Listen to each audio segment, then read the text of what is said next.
tell me about the evolution, and I'm not going to say pivot, and maybe you will, but tell me about the brand that you're building right now and what made you shift.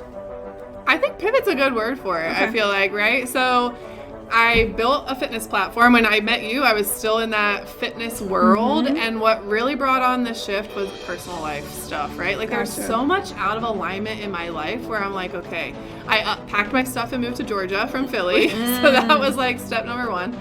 Yeah. And then the second part was just like fitness just didn't feel aligned anymore. It felt really hard to market. It felt really hard to sell. It didn't excite me. Like I loved my clients as people, but dealing with them as clients was starting to like just really burn me out. Yeah. And I was like, where do I go from here? Like, where does this go from here, right? I didn't want to be a business coach. I knew that wasn't really my path. Yeah. And I was like, wait a minute, I'm actually really good at networking. So like, why am I not teaching this? Because no one else is. And I had really built my fitness platform on networking. Yep. And I teach people basically how not to suck at networking so that they can generate leads for their business.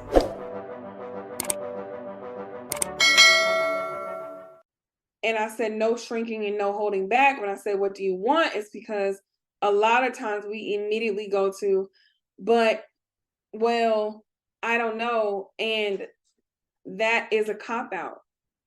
You can have anything and everything that you want. Is it a process? Yes. Is it a journey? Yes. Will it take some accountability? Yes. Will it take some support? Yes. Will it happen at some point, depending on how you maneuver? Yes, it definitely will.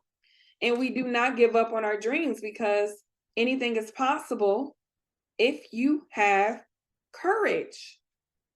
You have to have courage to say, I'm going to be the next president of the United States. You have to have courage to say, I want to be happily married. You have to have courage to say, you know what? I want to get a divorce. You have to have courage to say, I want to leave my 9 to 5 and build a business.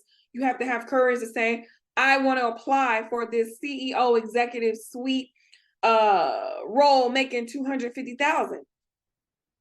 How can you be it if you don't see it first? How can you see it if you don't envision and believe it first? It starts with the mind. Hence, me being a business therapist to help you with your mindset so you can make more money. And mind you, it's not all about the money. Money is energy. But for most people, they feel like if they're not making money, they're not enough. If they're not making money, they don't matter. That's false. The money is going to always ebb and flow. But you have to be consistent in your pursuit, and this might sound cliche, of happiness. Because today you might say, I want to start XYZ and build XYZ. But guess what? A year from now, you're going to shift in the way you see, think, feel, heal, and deal. Okay? So at the end of the day, the courage is to find the power in your voice and reconstruct your mindset.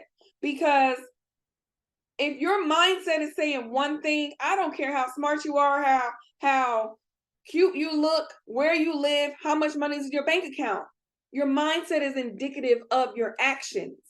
Okay? And that's why I am so keyed in on mindset and mental health, because when anything fails, we immediately have to address it here. All right?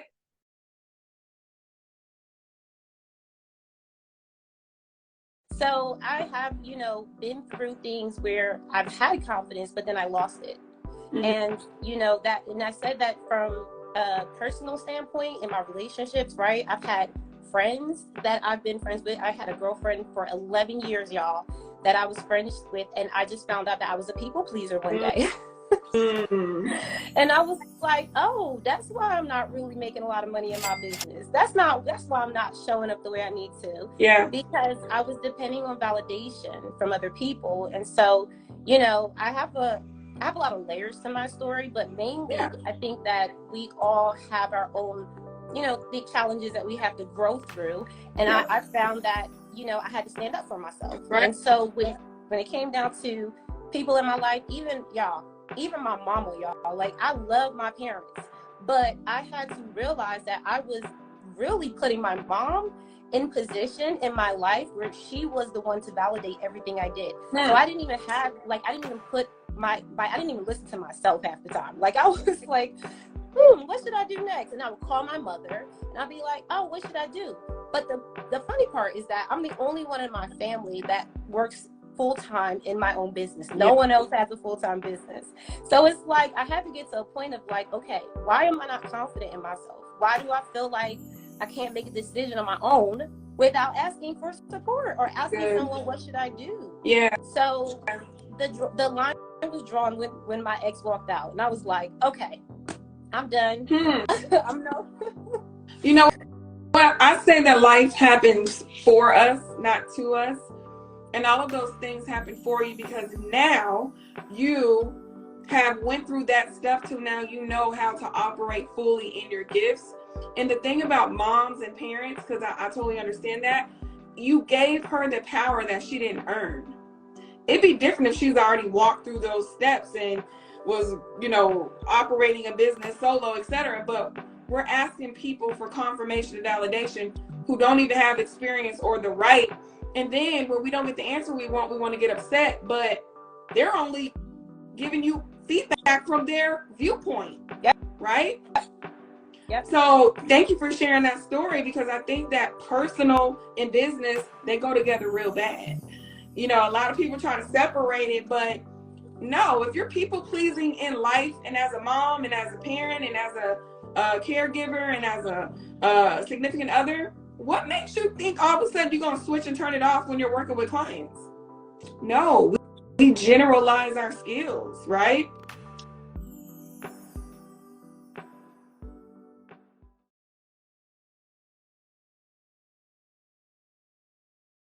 At the end of the day, we're talking all this, right? And for some people, it looks like this. And for some people, they understand it because they've already went through that unknown phase, the fail phase, and now the forward phase. What do we say to those who are still scared to step into the unknown phase because that's all they're used to? As we know, it's habit change, it's behavior change, right? You might grow up in a dysfunctional household. It's not warm and fuzzy. There's not a lot of affirmations and whatnot. So it's hard to just switch that immediately and say, okay, I'm the best thing since sliced bread. It takes time. So what would you tell that person who's still, they're listening, but they multitask? I would tell them to come and work with you.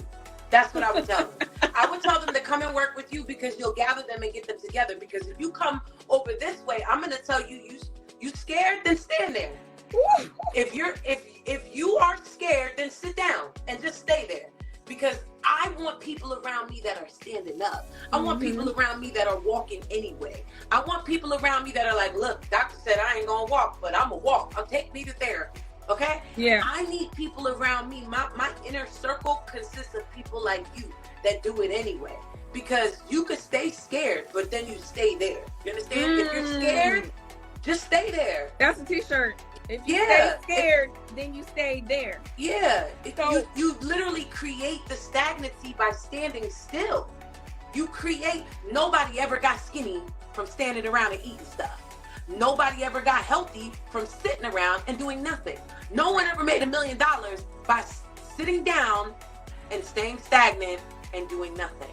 So for me, I'm a little more raw than you, sis. I don't coach to the people that are like, well, it's just more comfortable to sit here. Is it? Because your account ain't saying that. Is it more comfortable? Because your kids ain't saying that when you have to tell them no in the grocery store. Yeah. But is it more comfortable? Because you really wanted them shoes and you didn't buy them because you had an electric bill to pay. So is it more comfortable there? Would you rather be there? Or would you rather say, you know what, I'm ready to face my fears. And I'm ready to push forward. I'm ready to fail forward and push through fear, because standing here is not it.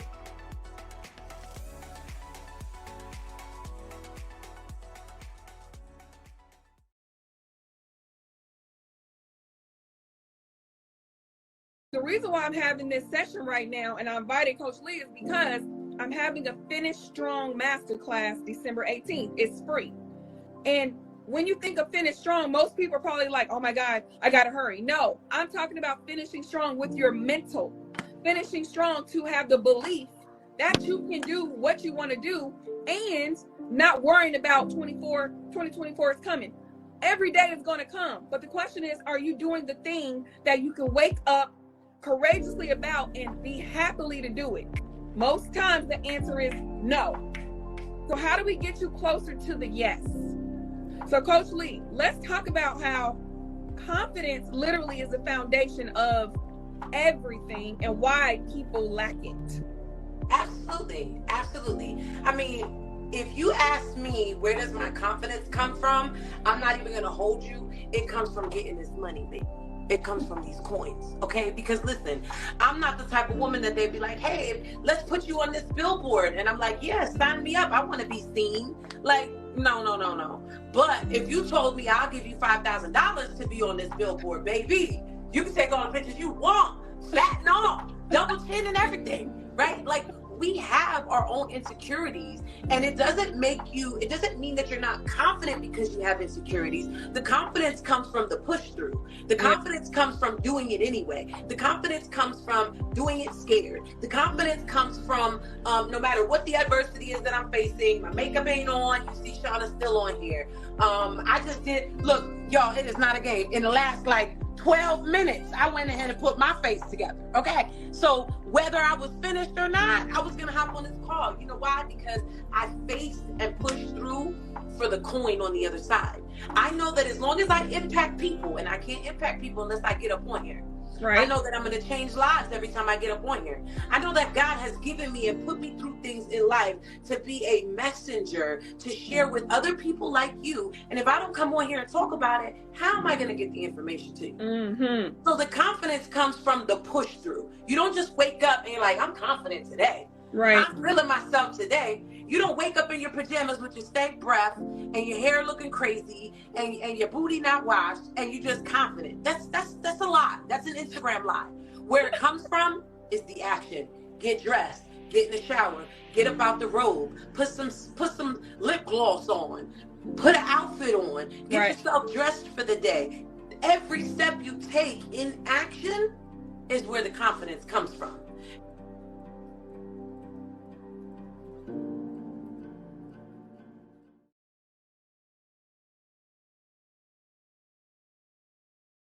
I feel like you have such a brilliant mind.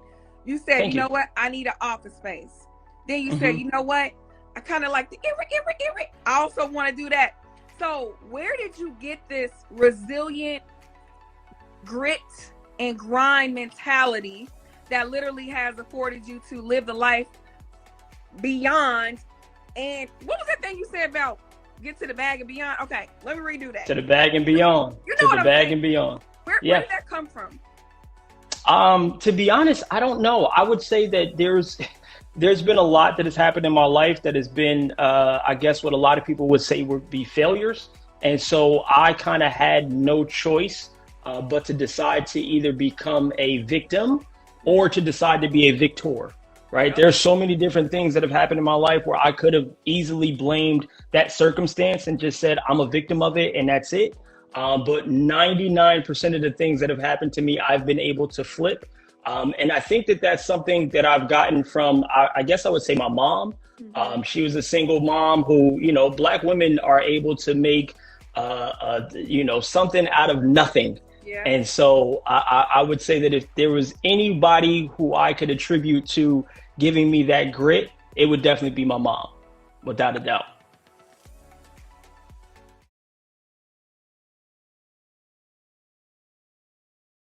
Yo, let me ask you something. Yeah. What do you think about the importance of having your own platform to alleviate stuff like this, to where you're not vulnerable to someone else's devices? So that's exactly what the SOS Club is, right? The SOS Club stands for Success on Social, and it is my attempt to be able to pull people off platform, not just because of some of the inconsistencies that they have with the platform, but just from their inability to deliver sometimes my message to some of the people who I really want to get it, right? Like when I look at some of my posts that have done really, really good numbers, anything over 100,000 views, right? It's always like 8,000 people who are my followers that have seen it, and the rest is all people who are not my followers. And that's just Instagram's attempt to provide something for other people to stay on the platform. And so if I really want to deliver something to someone, they might not actually see it. And so that was one of the reasons why I started the SOS Club, was for the ability to take people off platform, because these platforms are unforgiving and they really don't care about you. They really care about themselves. So I couldn't agree more.